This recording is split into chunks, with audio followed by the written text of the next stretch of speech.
The Honorable Justices of the Supreme Court, hear ye, hear ye, hear ye.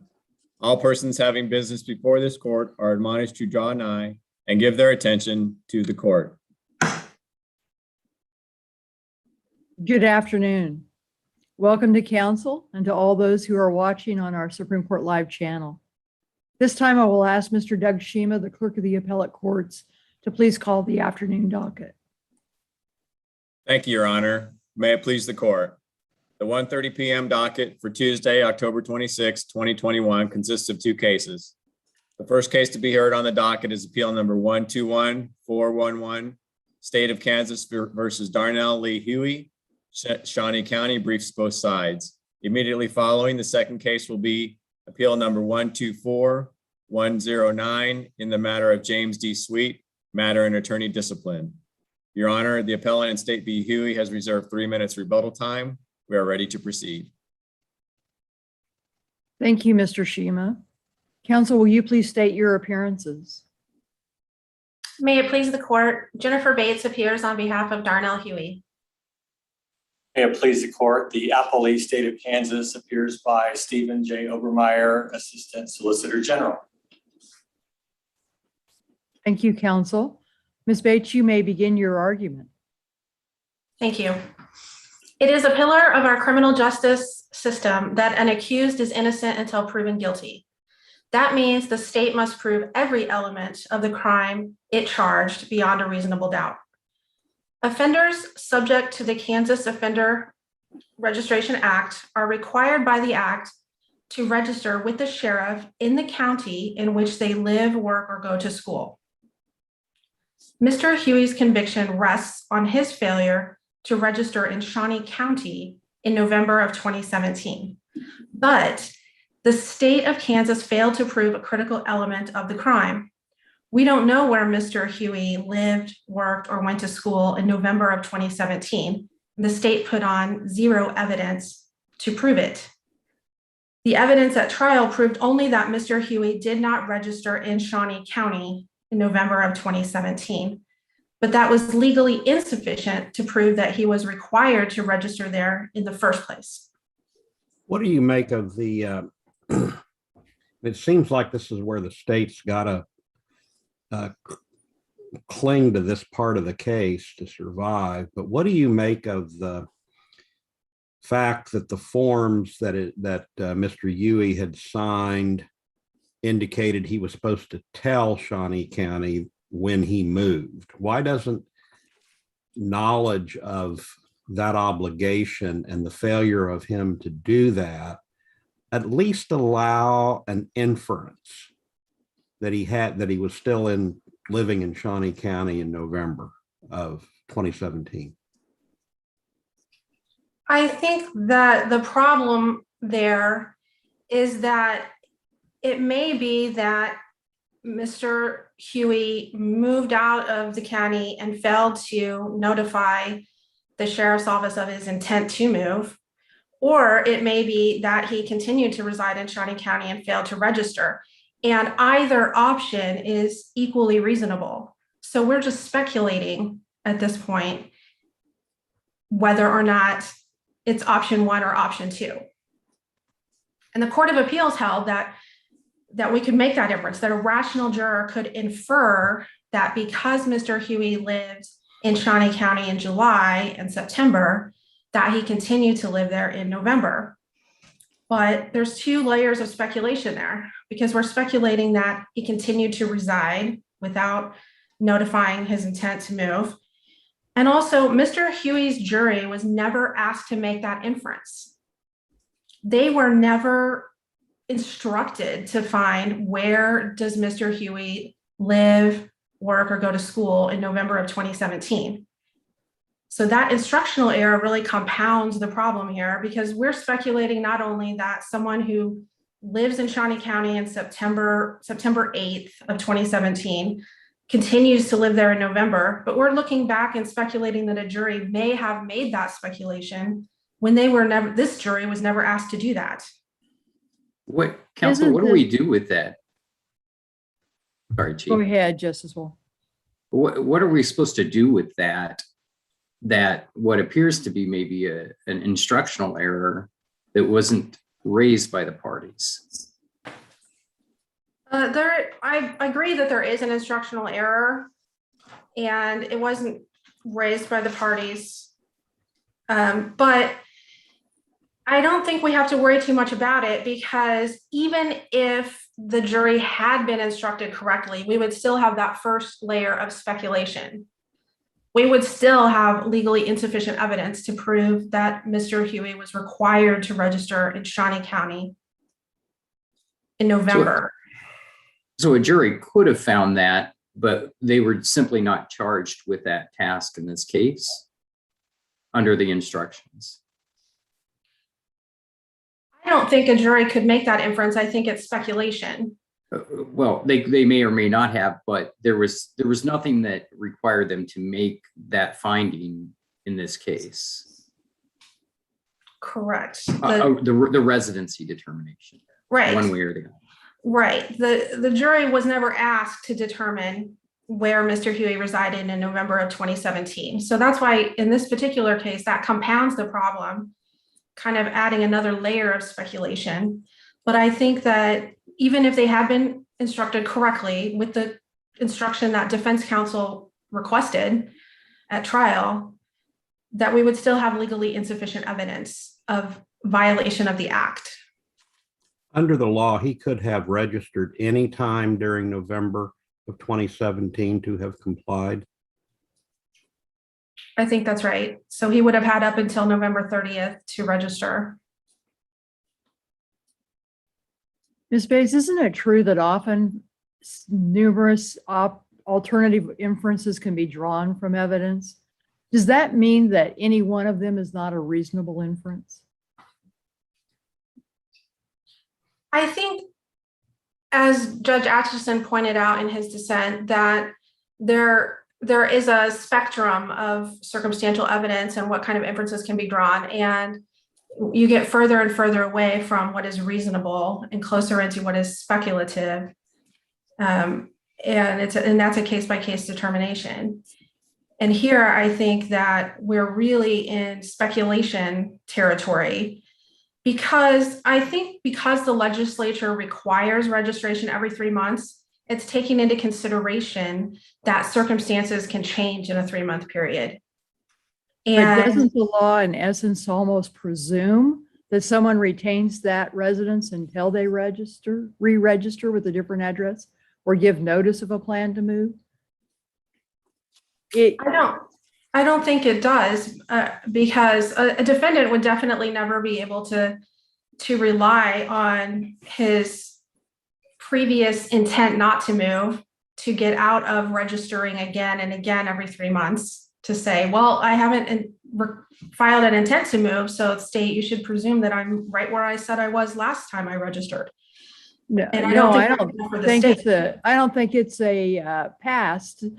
I don't think you get past go by relying on that. But doesn't the state have a right to believe that person continue? I mean, the sheriff or others have a right to presume that person continues to reside there because that is the last registered address? I think that where the person resides is the critical element here, and that the state failed to prove it at trial. And they could have charged in the alternative. They could have charged Mr. Huey with failing to register his intent to move had he moved. If they had done any investigation at all about his whereabouts in November of 2017, it wouldn't have been difficult to prove where he lived. They could have called more witnesses. They could have had a police officer drive by the last residence, see about his comings and goings, see if he was receiving mail at that residence. But the state put on zero evidence to prove Mr. Huey's whereabouts in November of 2017. The prosecution seemed to be confused about what it was required to put on. And the registration forms were not offered initially to prove residence at all. They were put on to prove that Mr. Huey knew he had a registration requirement and that he knew how to register. And that's what the prosecutor stated when he offered those registration forms into evidence. And now we're trying to look back and speculate and glean any information we can from those forms to prove something else that the jury was never asked to find.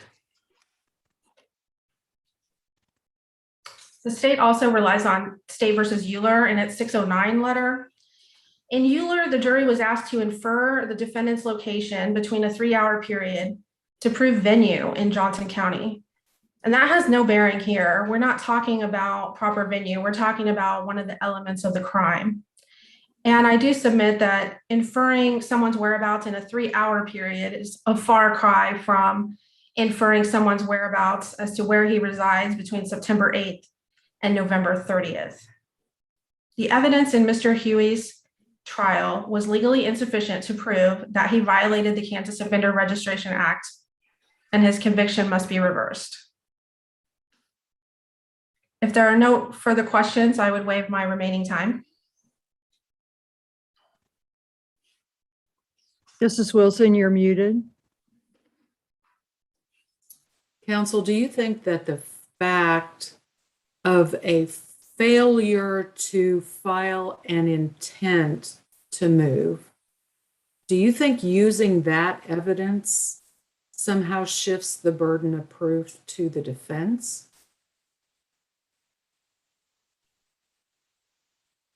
I can see that it might be, because it really, that's just evidence of a different violation of the act.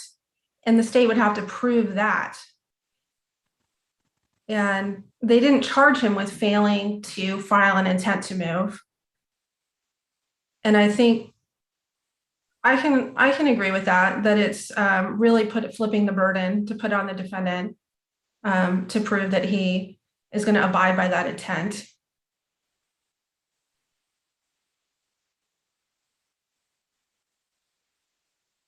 And if there are no further questions, I would waive my remaining time. I don't see any. Thank you, Ms. Bates. Mr. Obermeyer? Thank you. May it please the court, the state again appears by Stephen Obermeyer. The state's position here is that the jury had the right to make the reasonable inference that Huey, who lived in Topeka in June and September, continued to reside in Topeka in November when he failed to register. In the supplemental brief, the state cited the Buck-Schrag case, which states if an inference is a reasonable one, the jury has the right to make that inference. And so is that a reasonable inference? Ask yourself, do you maintain the same residence that you have now that you had 2.5 months ago or 3 months ago? And the answer is yes, that's a reasonable inference. And how do we know the jury made that inference? Well, the issue raised was the sufficiency of the evidence in this case, and there is evidence in the record to support that. The jury. But when we talk about reasonable inferences, usually we have a jury determination, but we arguably don't in this case. Would you agree that we don't? I agree the jury was instructed that the element was that the defendant failed to report during his birthday month and every 3 months thereafter. And this act occurred in November 1st in Shawnee County, Kansas. That was the extent of the. Right. So how should, I mean, this is a somewhat unique circumstance where we talk about sufficiency of the evidence. And when we do that, we think about what inferences can be drawn from circumstantial evidence. But that's when we know that such an inference was in fact drawn by the fact finder. I can't recall a case like this one exactly where we're talking about sufficiency, but we don't have a fact finding. I can't recall a case that says that either, Justice Stiegel, but I think the issue raised was not an instructional error, whether it was erroneous or clearly erroneous. It's whether or not there's sufficient evidence in the record to support that the defendant still lived there in the month of November. Well, are we supposed to put ourselves in the reasonable juror's shoes and make that decision ourselves? Normally, as an appellate court, we are not having to do that. We're having to say, is the finding that was made supported by the evidence? But here there's no finding made. So I might agree with you that a reasonable juror could have found that. I guess I'm asking for help in thinking about how an appellate court ought to rule on that issue. I think that would be couched as a jury instruction claim of error and not a claim that the record doesn't have sufficient evidence to support the defendant's guilt. Because if that was the case, you could just not make an instructional claim and argue, well, No, the evidence isn't I understand that there's no instructional claim here. I guess I'm just looking for what test should we apply? Should we put ourselves in the shoes of a reasonable juror and ask, could that reasonable juror have found? Is that what the state's asking us to do? Well, I would ask you to apply the typical standard of review, whether a rational fact finder can fairly conclude guilt beyond a reasonable doubt based on the evidence in the record. And that evidence did include that he lived there in June, stayed there through September. The matter of Phillips' estate says that a residence once established is presumed to continue until it's been abandoned. Right. So you would, I think the specific answer to my question is, you would say it really doesn't matter that we don't have a jury finding. That doesn't change the standard of review. I think that's what I'm saying. And I think that's how the parties briefed the issue, since the sufficiency was the issue raised. In addition to the matter of Phillips and the common sense presumption that we live where we lived 2.5 to 3 months ago, is the statute KSA 224902 subsection J, which says that it shall be presumed an offender resides at any and all locations where he stays for 3 or more days, or for 30 days, for 10 or more days out of 30. And so you rebut a presumption to answer Chief Justice Lukert's question. The law presumes that there's a residence until it's rebutted. The non-existence of a presumption is proved by presenting evidence. And when the time came for Mr. Huey to testify at volume 11, page 153, he said, "I plead the fifth," and did not testify. So this presumption has not been rebutted. In addition, the registration forms, which there was no limiting instruction as far as what they could be considered for to the jury. The registration form asked for current physical address, and it was the same in June and September. And it also asked if there was a temporary or anticipated address, and this line was left blank. This is bolstered by the fact that this statement is made under penalty of perjury. So I think it's more than just saying, well, we don't know if maybe he moved to Douglas County or something like that. And I know this sounds like a closing argument, but the facts would show that that inference would continue still after. How did the jury know that they were required to prove that he still resided in Shawnee County? I mean, Ms. Bates makes the point that perhaps there's an instructional error. That element is nowhere to be found to be proven in the instructions. It's just kind of an inference. Do you believe there was an instructional error that should have been included in the instructions? I think the parties got caught up as far as the venue issue. And if you look at the pattern instruction for the offender registration statute, there's about 4 different ways to prove venue. Is this pattern instruction right? I mean, don't you have to show that the defendant resided in the in the county where he was supposed to register? I mean, it seems pretty basic. I think it's point 2 of the pattern instruction, the defendant failed to register or comply with the registration. And in this case, it says the defendant failed to report once during his birthday month and every 3 months thereafter.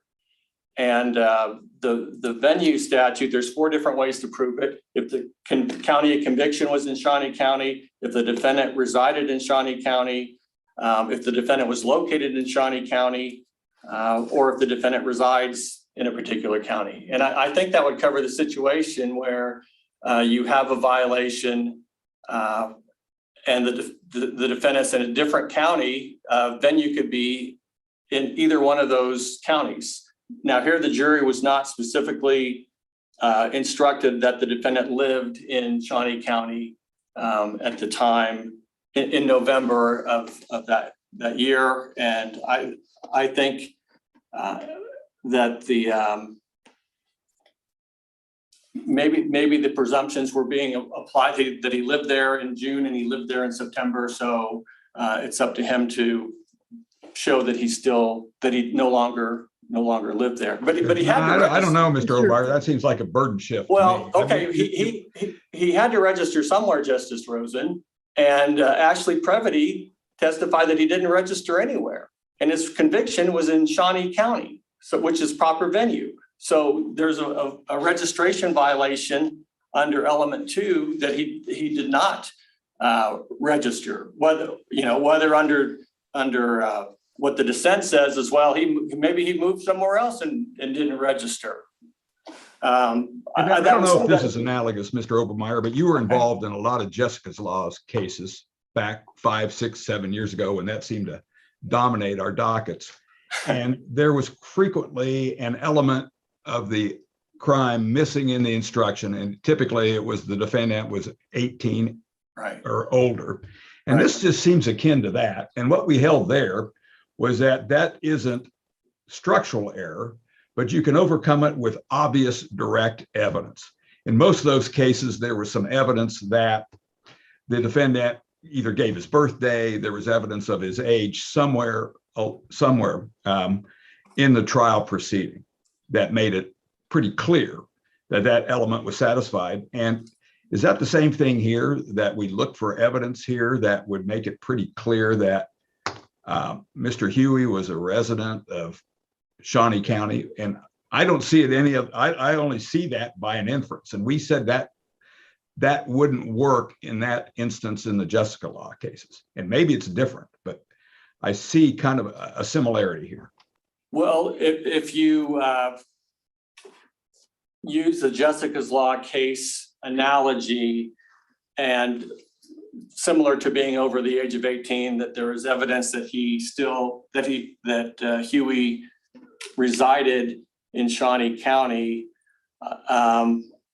I didn't recall that it was a structural error. I just thought if the record showed that there was overwhelming evidence, but no, we said it was not structural error, that it could be overcome, but the only way it could be overcome was by clear and direct evidence, such as the birthday of the defendant being acknowledged in the record, or something like the defendant testified, I'm 25 years old. Kind of direct would overcome that kind of error. It was not structural, but it took a pretty clear evidence. And here, I just don't see where that is. And maybe you're relying on an inference, you're relying on circumstantial evidence, but nothing direct. I think it would be the reliance on circumstantial evidence based on what he swore. He did not have another anticipated residence, and that he'd been there from June through September to support that. But the remedy for that would, if we're going to consider issues raised for the first time on appeal, like jury instruction errors, is a new trial and not an acquittal, to have him found not guilty. Well, Mr. Obermeyer, if I can ask whether or not that changes our standard of review. And the reason for doing that is that the Jessica's Law cases, the Renia line, and in other cases, non-Jessica Law cases, when there has been a missing element that the jury has not been asked to consider, we've applied the U.S. Supreme Court's decision in Nieder. And in Nieder, the U.S. Supreme Court said, and I'm just going to read the quotation of their test, where a reviewing court concludes beyond a reasonable doubt that the omitted element was uncontested and supported by overwhelming evidence, such that the jury verdict would have been the same absent the error, the erroneous instruction is properly found to be harmless. Do we, in order to kind of deal with the situation where we don't have a jury that made a finding, do we have to layer that by changing our standard of review to say that to find there was sufficient evidence here, we have to find the omitted evidence, the omitted element was proven by uncontested and overwhelming evidence that establishes it to us beyond a reasonable doubt that that element was met? Or do we still continue to apply the typical sufficiency of evidence standard? I think I would maintain that it would be the typical, if the record has the typical sufficiency of evidence standard. On the Nieder analysis, you're getting a new trial on the one hand if it's not there. And in this case, I mean, the parties really haven't briefed whether the fact that the defendant failed to report once during his birthday month and every 3 months thereafter, but not in Shawnee County, Kansas, if that is erroneous or clearly erroneous or whatever standard we're applying. So I guess if the court does not find that there's strong evidence or uncontested evidence that it's harmless, then the remedy would be a new trial as opposed to what Huey is requesting, and that's an acquittal. Because I think we have another complicating layer here in that, as I read the record, the defendant is the one that asked for this instruction to be worded. I mean, there was some back and forth about how to word which of those options in the pick to pick. And the defendant spoke up and said, this is the one I want. So if we were in instruction land, I suspect you would have been raised an invited error claim. And I don't know how we factor that in either. If you have any thoughts, I'd appreciate those.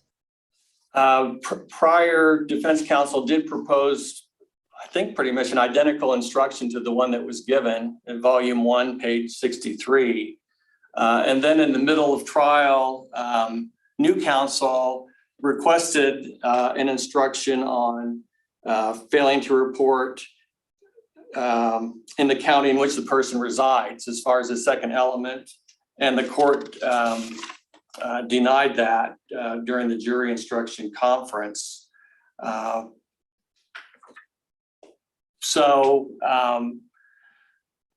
I think you would be to your, if you look at all the, if that's an error, is that an error that would require a new trial with a proper instruction or not? And it seems from the documents, States Exhibits 1 and 2, and where there was no intent of moving, that he'd been there from June through September, and then we're into November, that would be a reasonable presumption that once a residence is established, it's presumed to continue until it's been abandoned. And there's no evidence that it's been abandoned. And the defendant could have testified to that and did not, and took the fifth and chose not to do that.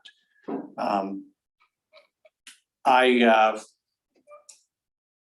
would say that the Court of Appeals majority, and also in the unpublished opinion of State versus Schaefer, which is cited in the blue brief of Applee at pages 12 to 13, similar case on stipulated facts, whether or not that was sufficient evidence where the defendant lived in Johnson County in January and didn't register in April, and is that sufficient that he still lived there? And that court said yes, Now, that case is on petition for review with this court on a different issue.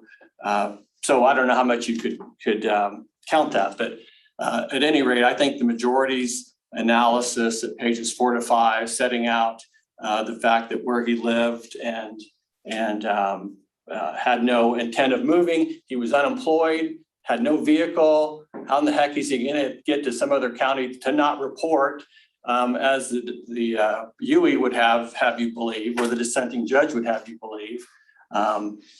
So I think in looking at the record as a whole, that there's evidence to support that the defendant lived in, that he failed to register in Shawnee County because that's where he resided.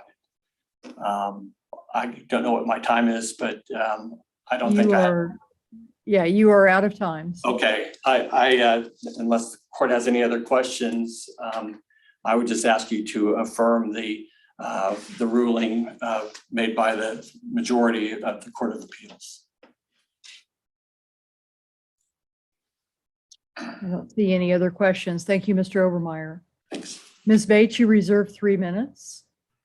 Yes, thank you. I would like to correct something that Mr. Obermeyer said. He's mischaracterized the testimony of the state's witness, Ashley Previty. And in his briefs, he cited to a place in the record where the state's counsel was in closing argument and referring back to her testimony. But if you look at her actual testimony in volume 11, page 147, the question was, do you keep records of offenders that register in other counties? Answer, I do not. On page 148, question, do you always know when someone registers somewhere else? Answer, no. We do not have evidence here that Mr. Huey didn't register anywhere. And it is as equally likely that he registered in another county as the speculation that the state wants us to make in this case, that he continued to reside in Shawnee County and failed to register there. What's your take on our standard of review?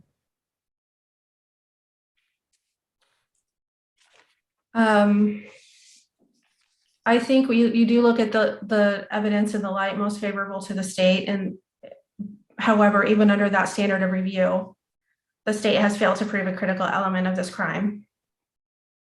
And Mr. Huey's conviction must be reversed, because we know that the proper remedy for insufficient evidence is a reversal with no new retrial. If there are no further questions, we would ask that Mr. Huey's conviction be reversed for insufficient evidence.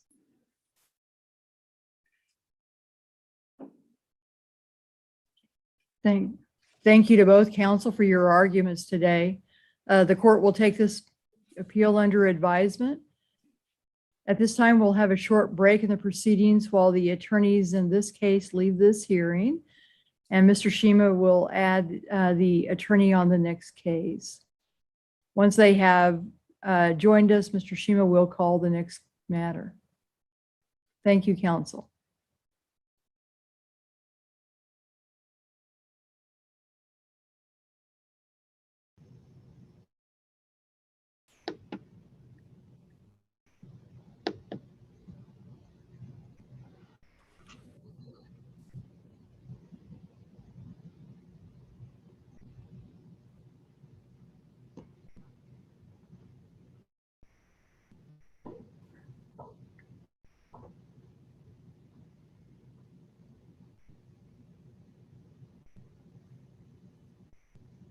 Ms. Lippert,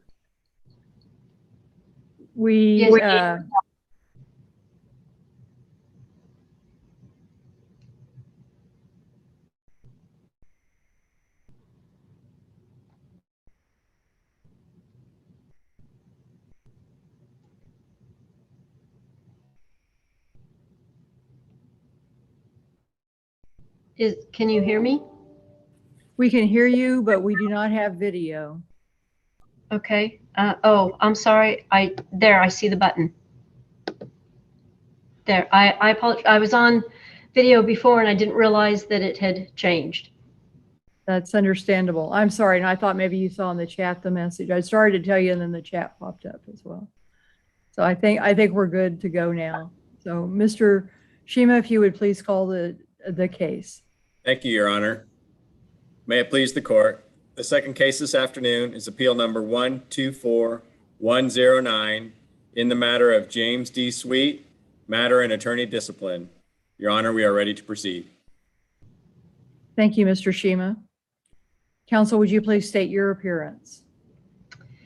Madam Chief Justice Lukert and Justices, may it please the court, Kathleen Selzler-Lippert, Deputy Disciplinary Administrator, appears on behalf of the petitioner, Office of the Disciplinary Administrator, present and ready for argument.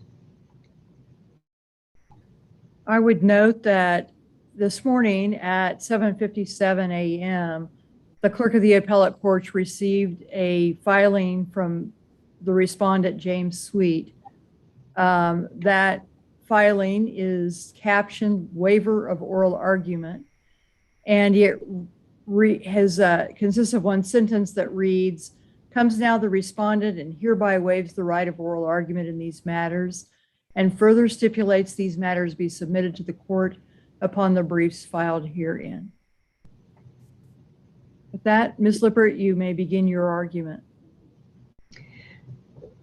This is an original proceeding in discipline against respondent James D. Sweet, who was admitted to practice law in Kansas in 1994. And this case is before the court after an evidentiary hearing. At the conclusion of the evidentiary hearing, a final hearing report was filed and no exceptions by either of the parties were submitted or filed with the Supreme Court.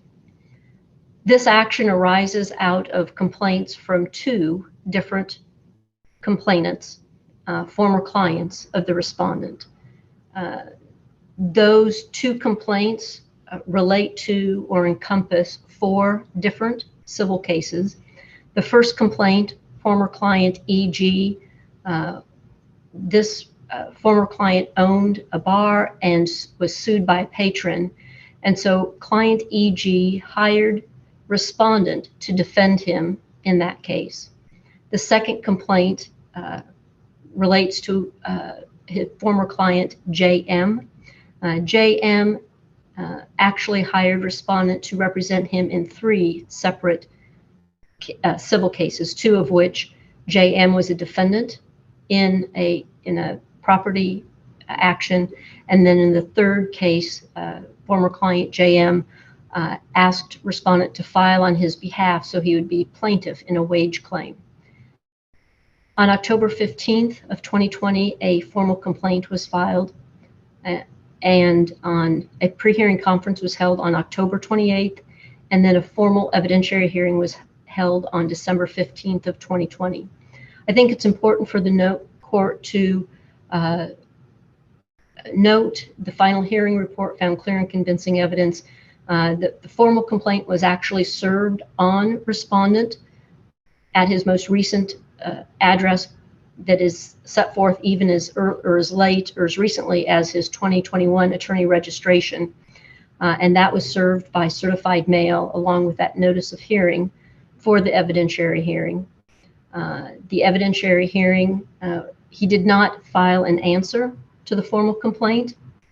He did not attend the pre-hearing conference, and he did not attend or participate in the evidentiary hearing in December. Just a note more about some procedure, perhaps, that both complaints were filed in 2019, the first in April and the second in November. The first investigation spanned more than 5 months, and significant to the length of that investigation was respondent's failure to cooperate and a pattern of delays associated with scheduling a meeting with the investigator, rescheduling at the last minute, rescheduling it, and ultimately never meeting with the investigator. The respondent also had notice of this hearing today, and that is probably best illustrated by what he filed early this morning. In the filing early this morning, purports to waive oral argument. It's not clear to me. I don't believe the rules for an original action or for attorney discipline, Supreme Court Rule 228, allow respondent attorney to waive oral argument. Additionally, in his waiver of oral argument, the last half of that sentence says that he stipulates these matters be submitted to the court upon briefs filed herein. No briefs were filed in this matter because no exceptions by any of the parties were made to the final hearing report. I did have a conversation with the respondent on October 14th. He returned my call and indicated that he planned to file something, which it appears was this morning. And when I spoke to him, he indicated that he would not be able to appear. The final hearing report found clear and convincing evidence that the respondent did not timely enter his appearance on behalf of clients in the underlying cases, did not timely file answers on behalf of his clients, did not respond to motions on behalf of his clients, did not appear for court hearings, which caused unnecessary delays in his clients' cases, did not prepare an order following a case management, did not convey or tell a client about a settlement offer. The respondent failed to provide case status information when clients asked for case status information or updates. That the respondent failed to inform clients about default judgments that were entered against them. And in fact, when clients asked the respondent about default judgments, the respondent told the clients that the opposite was true, that default had not been entered, which was not accurate. The final hearing report also found clear and convincing evidence that to support that the respondent failed to return the client file or provide accounting of fees paid by clients. And then also significant that the respondent did not file an answer to the formal complaint as required by Supreme Court rule, failed to cooperate with the investigation, and failed to appear for the hearing. These facts supported rule violations as found by the hearing panel, Rule 1.1 competence, Rule 1.2 scope, Rule 1.3 diligence, Rule 1.4 communication, Rule 1.16 termination of representation, Rule 3.2 expediting, failure to expedite litigation, and Rule 8.1 in conjunction with Supreme Court at that time, Rule 207, which is the duty to cooperate, and also Rule 8.4 misconduct. The hearing panel, after considering the ABA rules, found no mitigating factors, found several aggravating factors, including that there had been a prior discipline, a diversion in 2006, which involved two of the same rules. The 2006 diversion, respondent violated Rule 1.3 diligence and 1.4 communication. The hearing panel also, for aggravating factors, found a pattern of misconduct, multiple offenses, and bad faith obstruction in his failure to provide written responses to the complaints, failing to file a formal answer to the formal complaint, and failing to appear at the formal hearing, and that this lack of cooperation was an aggravating factor. And I would ask this court to adopt the hearing panel report and discipline proposed or recommended by the hearing panel, and that of indefinite suspension. Counsel, as part of the recommendation of the hearing panel, they recommended the respondent make restitution before being reinstated to the practice of law. Was there a determination made as to what that restitution would be? And also, has any restitution at all been paid to your knowledge? Justice Wilson, no to both questions. There was no determination of what restitution could be or should be. The clients had asked for an accounting of what time the respondent had put into this. The clients were never provided that information. The respondent did not cooperate with the investigation to provide our office with any information about what work he actually had completed that would support some portion of the retainers paid. So there was no finding, and there was just a lack of information. And I would submit that that lack of information is due directly to respondents being uncooperative. And so, to the best of my knowledge, no restitution has been made. And if there has, the respondent has not indicated that to our office, and our office has not received that information from the complainants, the former clients in this matter.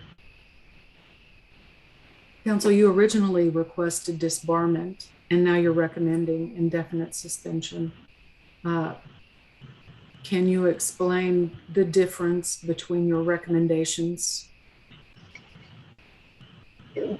Recommendations are certainly sometimes a difficult call to make. The recommendation by the hearing panel is very sound because it protects the public first and foremost. And second of all, if the respondent is able to put things together, I guess lack for a better word, he has the opportunity to perhaps come back a little bit sooner and practice law. But of course, he would have to demonstrate to the hearing panel or to the hearing panel for the reinstatement, and then ultimately to the court that he has met his burden in that regard. As I review prior cases, there are certainly some instances where there have been similar violations, rule violations, and uncooperativeness or a lack of cooperation by respondent, where in some instances there has been indefinite suspension, and in other instances, at least one other instance, disbarment. I guess that my change in recommendation is maybe hope, because it's at least alluded to in the 2006 prior discipline that the respondent was suffering from health issues. That's alluded to that he needed some assistance and was referred to programs to help him with issues that he was struggling with. When I spoke with him on the phone on the 14th, a little over a week ago, he did not go into detail, but it was my sense, because he did indicate that he was struggling with some difficult personal circumstances, and perhaps I read too much into that, but it seemed like that may be a resurgent of the same health issues that he faced and struggled that were discussed or described in the 2006 diversion requirements. Ms. Lippert, Rule 228 does state that a respondent and a representative of your office must appear before the Supreme Court. Given that, and given Mr. Sweet's decision not to appear today, does that change at all, that recommendation then, or how do we factor that in? In your view, how would you ask us to factor that in? It certainly is an aggravating factor, and this court has held in other cases, although I don't have the specific site on the tip of my tongue, that failure to appear before the Supreme Court is a violation that happens before your eyes. And that is, I believe, an aggravating factor. And the weight that you attribute to that is certainly within your purview. And I guess I confess that I struggle with disbarment and indefinite suspension, because both protect the public, and that's, I guess, in my mind, a primary prong, not the sole prong of sanction, but a primary prong.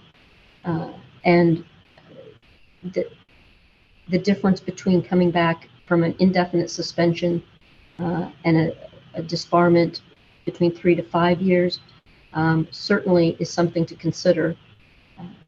But I think the indefinite suspension does protect the public and ensure that he is not allowed to practice unless or until he can demonstrate an ability to practice.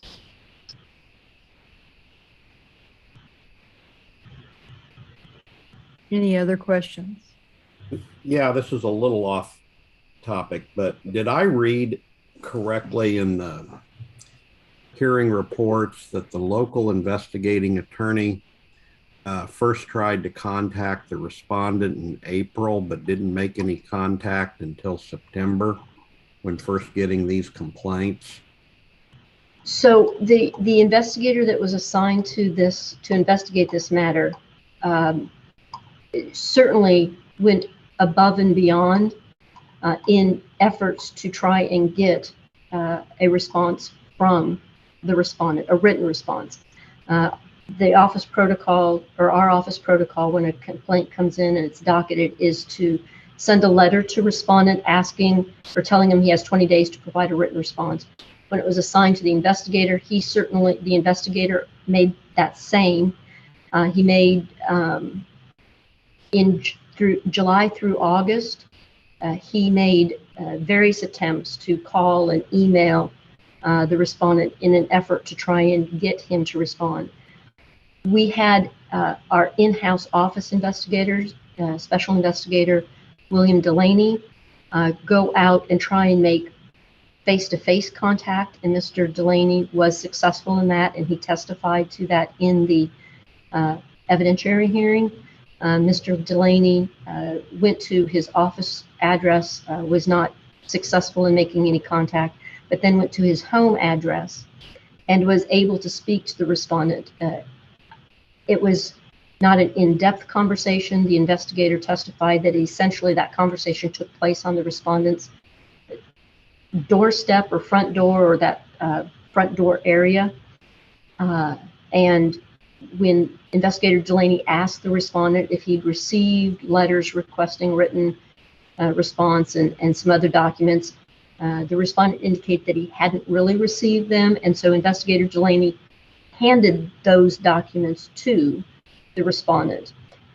After that, I believe it was after that, the investigator, the attorney investigator, made contact with the respondent and gave the respondent a deadline to provide some sort of a written response by October 28th, sort of a drop dead. I haven't heard from you. If you don't respond by the October 28th, I'm just going to submit this report and note that you've not responded at all. On that deadline, the respondent contacted the investigator and indicated that he was willing to meet with the investigator. So they set a meeting for November 15th. On either, I think it was the day before, the respondent contacted the investigator and indicated that he had some sort of an eye injury and he wouldn't be able to meet with the investigator the next day. So the meeting was rescheduled for November 22nd. Again, on November 22nd, the respondent contacted the investigator and indicated that eye injury still prevented him from meeting with him, so that the meeting was again rescheduled until December 6th. And on December 6th, the respondent was a no-show, no-call, and so there was just no response. So the investigator, I guess I provide all of that. The investigator really tried hard to get the respondent to provide a written response. Well, I guess my irritation is that the goal of your office, the responsibility of our court is to protect the public, and we can, and I'm a big believer in the local investigator process and in your office, but there can be a thing as too much patience when the public's safety is involved. So anyway, this looked bad. So I just wanted to pass that along and find out what went on. Sure. And one of the other, I guess, I'm not sure, not necessarily intervening, but a new complaint. So that was all efforts made in the first complaint. The second complaint was received November of 2019, and it was assigned to that same investigator, who then started the investigation on that second complaint in November of 2019. So there was a little bit of overlap then between those two investigations. Anything else? Thank you, Ms. Lippert. The court will take this matter under advisement. The court is now in recess until